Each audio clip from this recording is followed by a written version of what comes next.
नाज़रीन, ट्रांसमिशन में एक भेरो ॿीहर भलीकार ॻाल्हि कंदासीं। अॼु सहाफ़ी मतियुल्लाह जान सां पिणु फवाद चौधरी पारां बदतमीज़ी कई वई, जंहिं ते सहाफ़ियुनि पारां बाइकॉट कयो वियो ऐं फवाद चौधरी खां माफ़ी जो मुतालबो कयो वियो। इन ते बि ॻाल्हाईंदासीं। 7 बजे पंजाब असेंबली जी जेका सूरत हाल थींदी उन ते बि ॻाल्हाईंदासीं त पंजाब असेंबली जो इजलास जेको जंहिंजे हवाले सां डिप्टी स्पीकर पारां नोटिफिकेशन जारी कयो वियो, जॾहिं त डिप्टी स्पीकर जेको PTI जो आहे उनजे ख़िलाफ़ पंहिंजी पार्टी जे मेंबरनि पारां अदम एतमाद जमा कराई वई आहे। इन खां अलावा जेकॾहिं ॻाल्हि कंदासीं मरियम नवाज़ जे हवाले सां, त मरियम नवाज़ जो चवणु आहे त हू हमज़ा शहबाज़ सां गॾु 7 बजे वेंदी। स्पीकर असद कैसर पारां पिणु पार्लियामानी कमेटी जे क़याम जे हवाले सां शहबाज़ शरीफ़ खे ख़त लिखियो वियो आहे त नाला तजवीज़ कया वञनि, जिते शहबाज़ शरीफ़ जो चवणु आहे त हू निगरान वज़ीर आज़म जे लाइ इन सेटअप जे हवाले सां कंहिं बि क़िस्म जी का बि मुशावरत न कंदो। असांखे जंहिं मेहमाननि जिन जॉइन कयो उनजो तारुफ़ कराईंदी रहा गोहर घांगरो असां सां गॾु आहिनि, रज़ाक खट्टी, इज़हार सुमरो ऐं जावेद लांगा साहब। तव्हां सभिनी मेहमाननि खे भलीकार, तव्हां ट्रांसमिशन में जॉइन कयो। गोहर, शुरूआति कंदमि। अॼु जेका सहाफ़ी सां बदतमीज़ी कई वई, जेको अढंगो रवैयो अख़्तियार कयो वियो, फवाद चौधरी कंहिं सवाल ते चिड़ी पियो, उनजो जवाबु न ॾियण तां जेको मामिलो थियो। जी सभिनी इहो PTI जो त वतीरो रहियो आहे। हालांकि जेको सियासतदान हूंदा आहिनि कॾहिं बि सवाल ते चिड़ंदा न आहिनि। इहो फवाद चौधरी जो ट्रैक रिकॉर्ड आहे। फवाद चौधरी अक्सर इन जेके सख़्तु सवाल हूंदा आहिनि उन ते चिड़ी पवंदो आहे। न सिर्फ़ु फवाद चौधरी पर PTI जा बाक़ी बि जेके वज़ीर आहिनि उन्हनि जो कोई ख़ासि इन जे हवाले सां शोहरत न आहे, छो त उन्हनि खे हिकु त न सियासत जो तजुर्बो आहे, न उन्हनि खे हुकूमत जो तजुर्बो आहे। मतीउल्लाह जान सिर्फ़ु इहो सवाल कयो त फराह ख़ान ते जेके इल्ज़ाम लॻा आहिनि त उन मुतालिक़ छा चवंदो, त शायदि हू उनखे डिफेंड न पिए करे सघियो या इहो सवाल हुनखे वणियो कोन ऐं पोइ कावड़ में अची वियो ऐं चयो त मां तव्हांजो सवाल न ॿुधंदुसि ऐं हुनखे तानो ॾिनो त तूं सहाफ़ी न आहीं, तूं यूट्यूबर आहीं। हाणे इहा हैरान कुन ॻाल्हि आहे त इमरान ख़ान साहब पंहिंजे तक़रीरुनि में बार बार इहो चवंदो आहे त हिन वक़्तु सोशल मीडिया तमामु घणी स्ट्रॉन्ग आहे, उन्हनि जो तमामु घणो असरु आहे ऐं हिकु दर्जन भेरो वज़ीर आज़म साहब वज़ीर आज़म जी हैसियत में यूट्यूबर्स खे घुराए उन्हनि खां सलाह मशवरो कयो ऐं पंहिंजी पॉलिसी हुकूमत जी पॉलिसी ॿुधाई, पंहिंजी प्लैनिंग शेयर कई ऐं इहा गुज़ारिश कई त असांजो जेको कमु आहे उहो मीडिया हाईलाइट नथी करे, तव्हां उहा हाईलाइट कयो। जॾहिं ऐं फवाद चौधरी जॾहिं सुध समाज जो वज़ीर आहे ऐं उहो हिकु यूट्यूबर खे चवे ऐं हिकु सीनियर सहाफ़ी खे चवे, प्रेस क्लब जो मेंबर आहे, PABU जो मेंबर आहे मतीउल्लाह जान, ऐं उनखे रिकग्नाइज़ करण खां इनकार करे सुध समाज जो वफ़ाक़ी वज़ीर ऐं ज़ाती तौर ते मतीउल्लाह जान खे बि हू सुञाणे थो। पर सवाल हमेशह कॾहिं कॾहिं सियासतदाननि खे नामुनासिब सवाल लॻंदा आहिनि। हालांकि उहे नामुनासिब हूंदा न आहिनि, शायदि हुननि जे ख़िलाफ़ु सवाल हूंदो आहे त हू सम्झंदा आहिनि त सहाफ़ी को ॼाणी वाणी टारगेट करे थो या हू इन सवाल जो जवाबु न ॾियणु चाहींदो।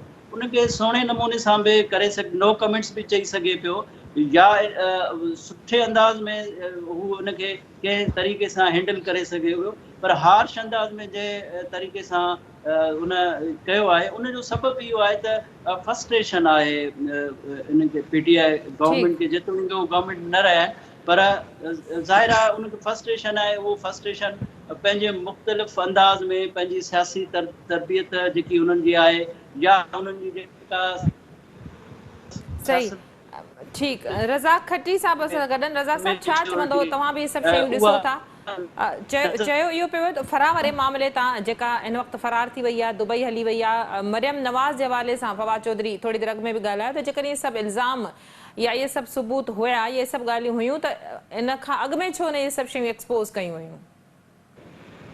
सभिनी वॾी महिरबानी तव्हांजी।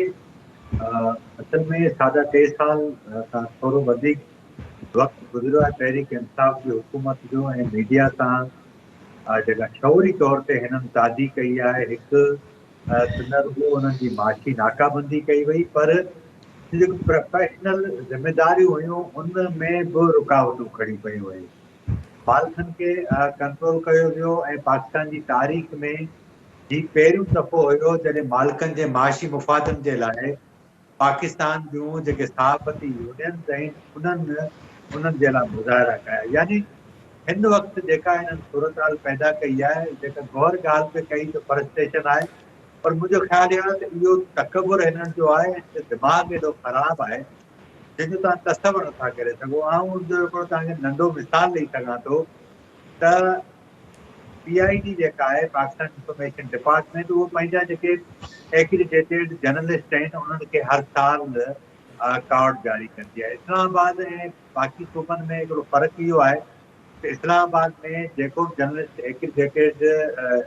एक्रीडेशन लाइ अप्लाई करे थो त पहिरीं मरहले में उनजो मुल्क जी समूरनि एजेंसियुनि सां उन जी जांच कराई वेंदी आहे, उनखां पोइ उनखे कार्ड जारी कयो वेंदो आहे। हाणे इशू इहो आहे त हिकु साल थी वञे थो हिननि जे दौर में सहाफ़ियुनि खे एक्रीडेशन कार्ड जारी नथा थियनि। उनजो सबबु इहो आहे त PIO ऑफिस में नथो वेहे। उनखे क्लियर फवाद चौधरी जे पारां चयल हो ऐं इन्हनि खे चयो त हिननि खे हिननि जी हैसियत ॾेखारणी आहे। हाणे ॻाल्हि इहा आहे त हिकिड़ा चंद मंज़ूर नज़र सहाफ़ी आहिनि हिते जी नवाज़ शरीफ़ जे दौर में इस्लामाबाद में हिकिड़ो हेलीकॉप्टर ग्रुप मशहूरु हूंदो हुयो। हाणे उनजी जाइ ते हिकिड़ो ॿियो ग्रुप अची वियो आहे ऐं पंहिंजा मंज़ूर नज़र माण्हू आहिनि। हिननि खे उहे समूरा माण्हू ज़हर लॻनि था, ख़राब लॻनि था, जेके हिननि जे पॉलिसियुनि ते तनक़ीद कनि था, हिननि जी रवैयनि ते तनक़ीद कनि था, हिननि जी जेका करप्शन आहे हिन ते तनक़ीद कनि था। ठीकु। आउं तव्हांखे हिकिड़ी ॿी बि ॻाल्हि ॿुधायां त ही हुकूमत जेको बि इमरान ख़ान आइनी बहरान पैदा कयो उनजे पोयां सबबु ई इहो हो त समूरी शयुनि खे मुकमल तौर ते कंट्रोल करे सही। सघे। पर इहा सूरत घणो वक़्तु हली कोन सघंदी।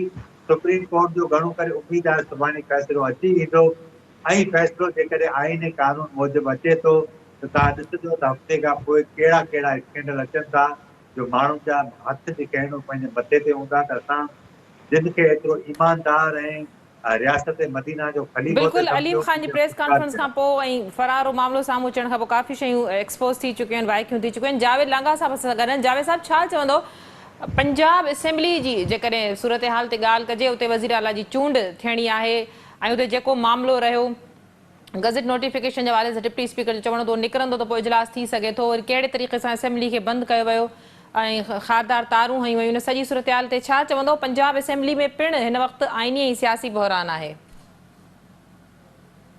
महिरबानी। अंग्रेजी में हिकिड़ी चवणी आहे आफ्टर मी द डिल्यूज, यानी जेको तूफ़ान नूह आहे उहो मूंखां पोइ अचे। त इमरान ख़ान सम्झो जेके मौजूदा इलाही बाक़ी जेके काफ़िली जी सूरत में रहिया आहिनि उन्हनि जी इहा ई सूरत हाल आहे। त असां चूंडी वञूं उन खां पोइ मुल्क जो कौन जॾहिं बेड़ो ॿुॾे आइन टुटे जेको थियो उहा साॻी कंडक्ट आहे। हुनजो एक्शन बि प्ले आहे जेको नेशनल असेंबली में तव्हां ॾिठो जहिड़े नमूने सां बुलडोज़ कयो वियो सभिनी मामलनि खे।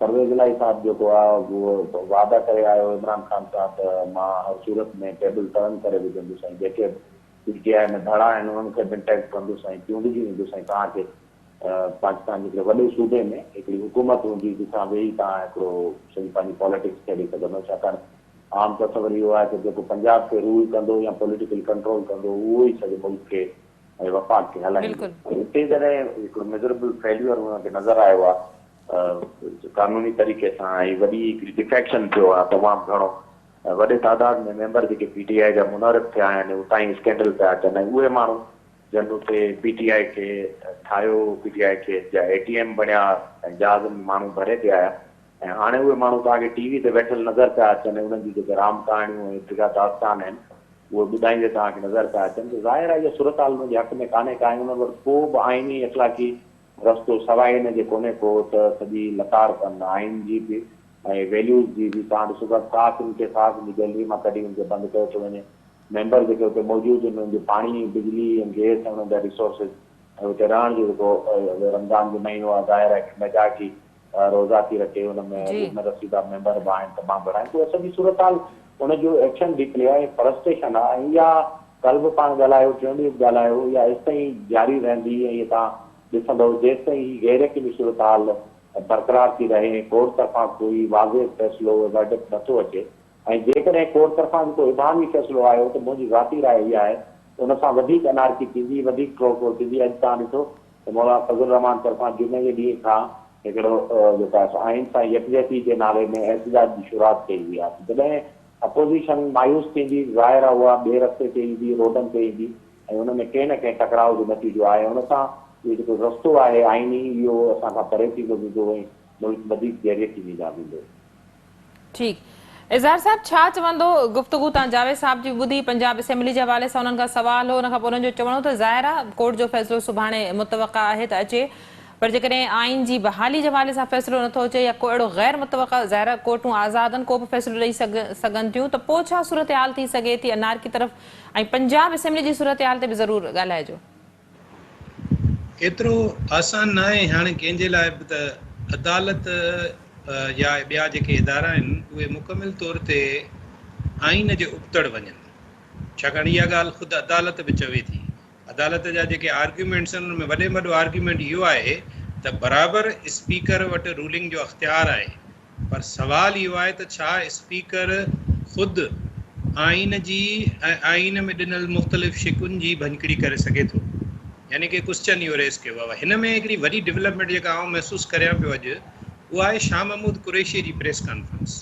शाह महमूद फेराए गिराए सिधी अणसिधी रीति सुभाणे ईंदड़ कंहिं इम्कानी फ़ैसिले जे हवाले सां बि ॻाल्हायो आहे। शाह महमूद मञियो आहे त बिल्कुलु नो कॉन्फिडेंस थियणु खपंदो हुओ। शाह महमूद मञियो आहे त आइन में इहा शइ ॼाणायल आहे, पर साॻे वक़्त ते हुन हिकिड़ो लफ़्ज़ इस्तेमालु कयो आहे साज़िश, ऐं उहा साज़िश जे बुनियाद ते स्पीकर इहो सॼो कुझु कयो।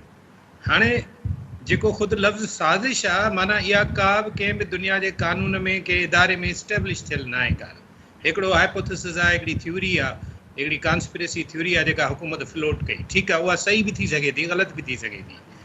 अदालत बि इहो साॻियो नुक़्तो उथारियो आहे हिकिड़ी ॻाल्हि। ऐं साॻे वक़्त ते हाणे जेको मामिलो आहे उहो इहो आहे त छा जेको बुनियादी नुक़्तो आहे डिप्टी स्पीकर जेको आइन जो डेफिनेटली ऐं पार्लियामेंट जो कस्टोडियन आहे ऐं उनखे राइट आहे त रूलिंग ॾे, छा हू अहिड़ी का रूलिंग ॾेई सघे थो जेका आइन जे ख़िलाफ़ बुनियादी बहस इन हिकिड़े नुक़्ते ते आहे। इन दौरान ॿी वॾी डेवलपमेंट इहा थी आहे त मुल्क जे 100 वॾनि शख़्सियतुनि सुप्रीम कोर्ट ॾांहुं ख़त लिखियो आहे जंहिंमें उन्हनि खे इहो ॿुधायो वियो आहे त असांजी इहा गुज़ारिश आहे अव्हांखे त जेको बि फ़ैसिलो कयो उन में आइन खे मथां रखियो वञे। कल्ह मुख़्तलिफ़ सियासतदाननि बि ॻाल्हि कई त हिन भेरे हीअ पिटीशन या हीअ जेको मामिलो आहे इन में दांह ॾींदड़ ऐं दरख़्वास्त ॾींदड़ ख़ुदि मुल्क जो आइन आहे। हाणे हिकिड़ो त इहो पासो सॼो पाण ॾिसूं था त लॻे ईअं थो त शयूं के अहिड़ी रुख ॾे वेंदियूं जंहिंमें मता हिन हुकूमत खे जेका इमरान ख़ान जी हुकूमत आहे उहा न रुॻो शर्मिंदगी थिए बल्कि वॾी परेशानी में बि अचनि, छाकाणि त हिकिड़ो इन जो अञा हिकिड़ो रहियल हिसो आहे।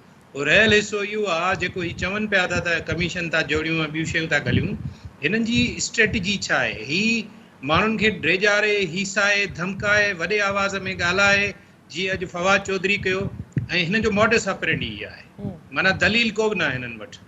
मिसाल जे दलील जी ॻाल्हि कर त कल्ह शाह महमूद कुरैशी बि जियो टीवी जे शाहज़ेब ख़ानज़ादे सां ज़रे गॾु विड़ी पियो। हाणे इहो टेम्परामेंट जेको हिननि जो फ्रस्ट्रेशन वारो आहे, अॼु पंजाब असेंबली खे प्रैक्टिकली हिकिड़े जेल में तब्दील कयो अथनि, जेका मां पंजाब असेंबली जी ॻाल्हि कई।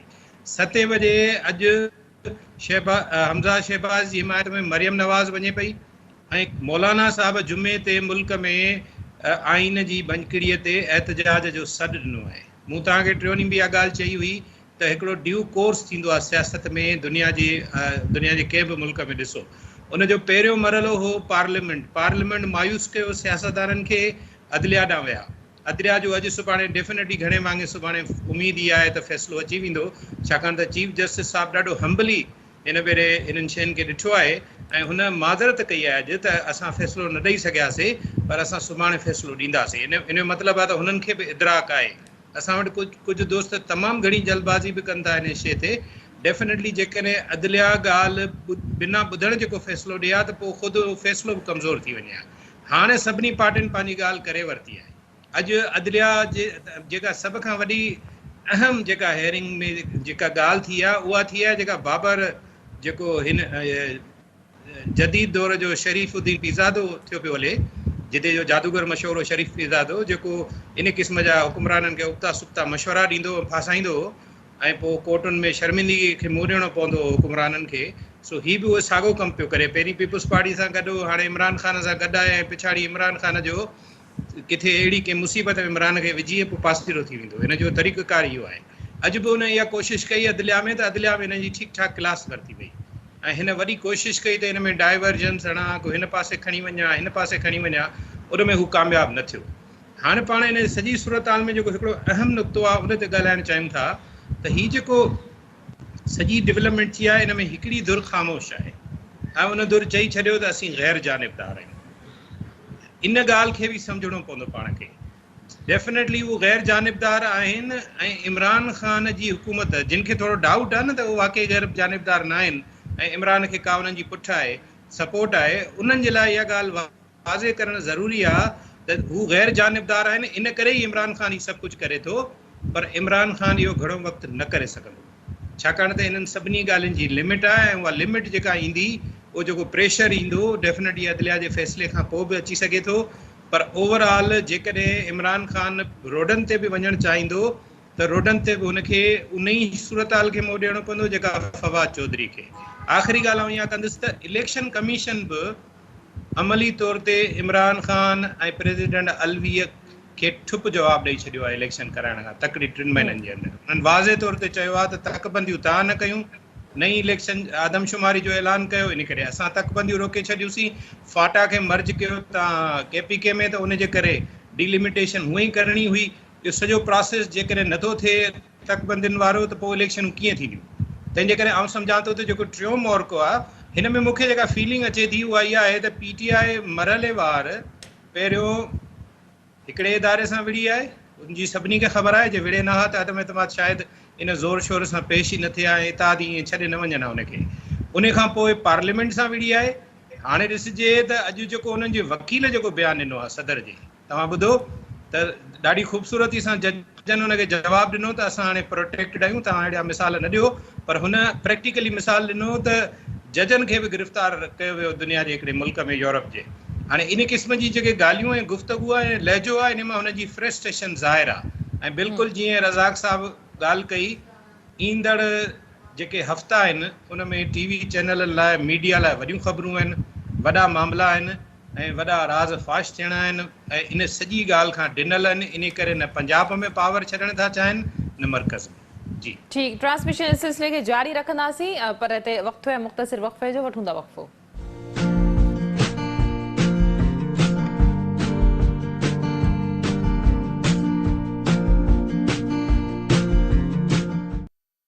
वेलकम बैक नाज़रीन, ट्रांसमिशन जे सिलसिले खे अॻिते वधाईंदासीं। गोहर, हिन वक़्तु पंजाब असेंबली में छा सूरत हाल आहे? उते बि 7 बजे ज़ाहिर इजलास आहे ऐं हमज़ा शहबाज़ सां यकजहती जे लाइ मरियम नवाज़ बि गॾु वेंदी, पर हुकूमत पारां पिणु उन्हनि खे रोकण जे लाइ भरपूर क़दम खयां विया आहिनि।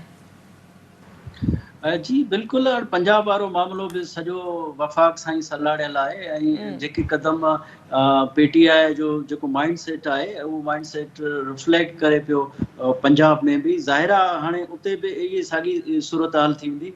ऐं ॿियो इहो आहे त परवेज़ इलाही जेको तड़ तकड़ में उड़े वियो ऐं उन खां पोइ सॼी एडजस्टमेंट आहे त उहा ख़ुदि परवेज़ इलाही बि रिलैक्स कोन्हे, PTI बि रिलैक्स कोन्हे। इन सूरत हाल में त हू इहो चाहींदा कॉन्फ्लिक्ट ॾेई वेंदा। सवेर जी पाण ॻाल्हायूं पिया त ही कोशिशि PTI वारा इहे कनि पिया त जेकॾहिं का फेस सेविंग कोन्हे या मामिलो आइनी तरीक़े सां या तरीक़ेकार सां नथो हल थिए त उन मामले खे कॉन्ट्रोवर्शियल कजे त जीअं हुननि जी फेस सेविंग थी सघे। पंजाब में बि यकीनन इहा साॻी सूरत हाल आहे। पर अॼु जेको अदालत में मामिलो थियो, अॼु बि इहो मामिलो उथारियो वियो त पंजाब में बि इहो कॉन्फ्लिक्ट आहे। इन ते एडवोकेट जनरल पंजाब खां तव्हां हल्फ़ी बयानु वठो, जंहिं ते चीफ जस्टिस चयो त हाणे हिन वक़्तु असां जेको मामिलो ॾिसूं पिया उहो स्पीकर जी रूलिंग ॾिसूं पिया ऐं जॾहिं त एडवोकेट जनरल जेको पंजाब आहे उन असां सां इहो वाइदो कयो आहे त कानून मूजिबि बि उते मामला हल थी वेंदा। पर बार बार अपोज़िशन जे वकीलनि जो इहो हुयो त हिन खां तव्हां हल्फ़िया बयानु वठो। ज़ाहिर अपोज़िशन खे इहे सभु डाउट्स त आहिनि, पर सुप्रीम कोर्ट में अॼु पंजाब वारे मामले खे टेकअप न कयो। हुननि चयो त पहिरियां हिन मामले खे ॾिसूं ऐं पोइ इन मामले ते अचूं था। बाक़ी अॼु जेका सुप्रीम कोर्ट जी हियरिंग हुई सभिनि इन ते तफ़सील सां न ॻाल्हायो आहे त ॾाढी इंट्रस्टिंग सूरत हाल थी वई। अॼु हुकूमती जेके वकील आहे उन्हनि सरियन चीफ जस्टिस ऑफ पाकिस्तान खे चयो त तव्हां जेको पाण मुरादो नोटिस वरितो आहे इहो हिन मामले जे जेको बुनियादी इंसानी हक़ आहिनि उनजे दायरे अख़्तियार में ई नथो अचे। अॼु हुकूमत जे वकीलनि चयो त इहो बुनियादी इंसानी हक़नि जो मामिलो ई कोन्हे। बाबर रेवाण इन मामले खे खणी वियो त सिक्योरिटी काउंसिल में जेको मामलो थियो, जेको ख़त वारो मामलो आहे, इन कैमरा मां ब्रीफिंग ॾींदुसि अदालत खे या इस्तदा कई।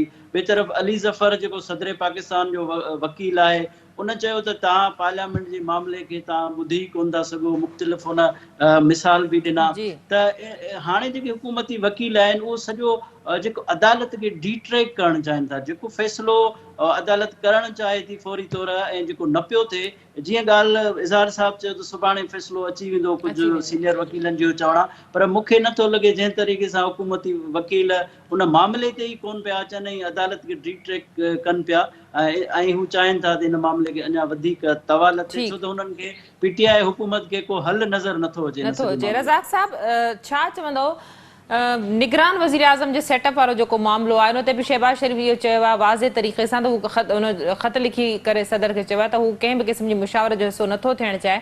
ज़ाहिरा शहबाज़ शरीफ़ अॻु में बि चई चुको त जेसिताईं डिप्टी स्पीकर जी रूलिंग वारो मामले जो फ़ैसिलो अदालत में नथो अचे तेसिताईं मामला अॻिते नथा वधी सघनि।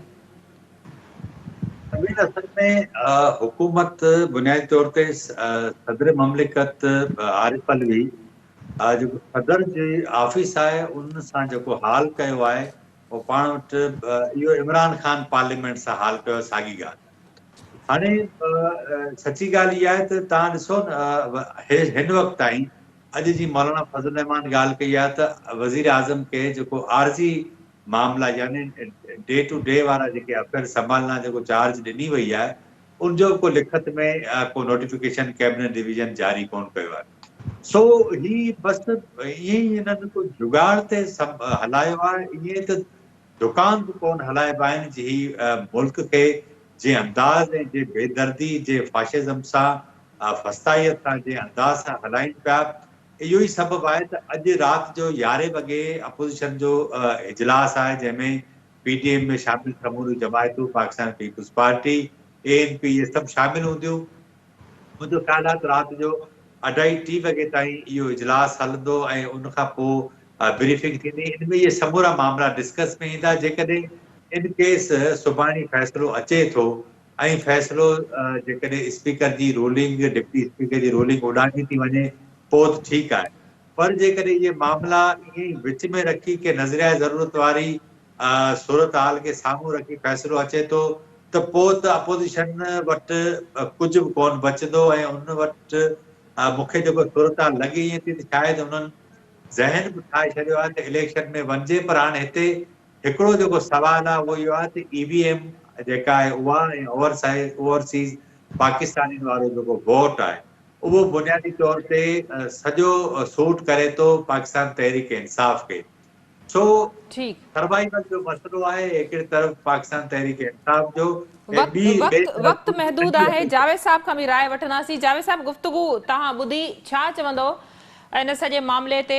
ज़ाहिर आहे हिन वक़्तु सूरत हाल इहा आहे जो वज़ीर आज़म पाण मुरादो नयुनि चूंडुनि तरफ़ वञण जूं करे पियो, उन हवाले सां हुन जूं कोशिशूं बि जारी आहिनि। मेंबरनि सां सलाह मशवरा, टिकटनि जी ॾे वठि वारा मामला। बज़िद आहे वज़ीर आज़म त 3 महीननि अंदरि जेके आहिनि से चूंडूं करायूं वञनि। ॾिसो दोस्तनि ॾाढो कम्प्रीहेंसिवली ॻाल्हायो आहे मुख़्तलिफ़ एस्पेक्ट्स ते। हुकूमत जेका साबिक़ा हुकूमत हाणे पाण ईअं चयो मुकमल तौरु बंदि गली में आहे। ही सॼा उन्हनि जा आहिनि टोटका आहिनि, कुझु कोशिशूं आहिनि, एफर्ट्स आहिनि त असां हिन को एडमायर मां हिन दलदल मां कीअं निकिरूं, पर नथो निकिरी सघिजे। कोर्ट ते तमामु वॾो ॿार आहे, अपोज़िशन जेका आहे वेठी आहे, वेट थी करे पई। अॼु जी जेका काल आहे मौलाना साहिब जी जेके असां मुख़्तलिफ़ पहलुनि सां डिस्कस कयो उहो बि हिकिड़ो इंडिकेशन आहे, यानी कोर्ट ॾांहुं मैसेज आहे। मैसेजिंग पॉलिटिक्स में सभिनी इदारनि लाइ थींदी आहे। तव्हां ॾिसो त जेके नेशनल सिक्योरिटी वारा इदारा आहिनि उन्हनि ते बि अपोज़िशन हिकिड़ो पंहिंजे बयाननि जहिड़े मैसेज छॾे छॾियो आहे। जेका हरकतूं उन्हनि जूं उन्हनि खे बंदि गली में विझी छॾियो आहे। इलेक्शन कमीशन ऑफ पाकिस्तान कंहिं बि रीत इन्हनि 3 महीननि में जल्दी में इलेक्शन कराइण जी पोज़ीशन में ई कोन्हे। त सदर केतिरो बि चए अपोज़िशन जॾहिं ईंदी ई कान त अल्टीमेटली इहो आइन मुताबिक़ मामिलो जेको आहे निगरान हुकूमत जो इलेक्शन कमीशन ॾांहुं निकिरी आहे। इलेक्शन कमीशन माज़रत वारी वेठी आहे। इहे सभु मैसेजिस कोर्ट्स ॾांहुं वञनि था। त उमेद करणु घुरिजे हिकिड़ो ऑप्टिमिज़म जो जेकॾहिं त भई पासो न छॾियूं त कोर्ट तरफ़ां अहिड़ो फ़ैसिलो ज़रूरु अचणु घुरिजे जंहिंसां हीअ सभु शयूं जेके आहिनि पंहिंजी असली जाइ ते अची वञनि ऐं इहो बहिरान टरी वञे। ऐं जेकॾहिं को विच वारो रस्तो अख़्तियार कयो वियो त हिन सूरत हाल खां वधीक डेंजरस हूंदो ऐं मुल्क हर तरह जी जेका माशी सियासी समाजी एनआरकी ॾांहुं ईंदो। मुंहिंजे ख़्याल में कोर्ट ते तमामु वॾियूं नज़रूं आहिनि। उतां कुझु न कुझु अचणु घुरिजे। ठीक, वॾी महिरबानी तव्हां सभिनी महिमाननि जी, तव्हां जो की ट्रांसमिशन में असांखे जॉइन कयो। नाज़रीन, स्पेशल ट्रांसमिशन जारी रहंदी, पर हिते वक़्तु आहे न्यूज़ ब्रेक जो। हलूं था न्यूज़ स्टूडियो तरफ़।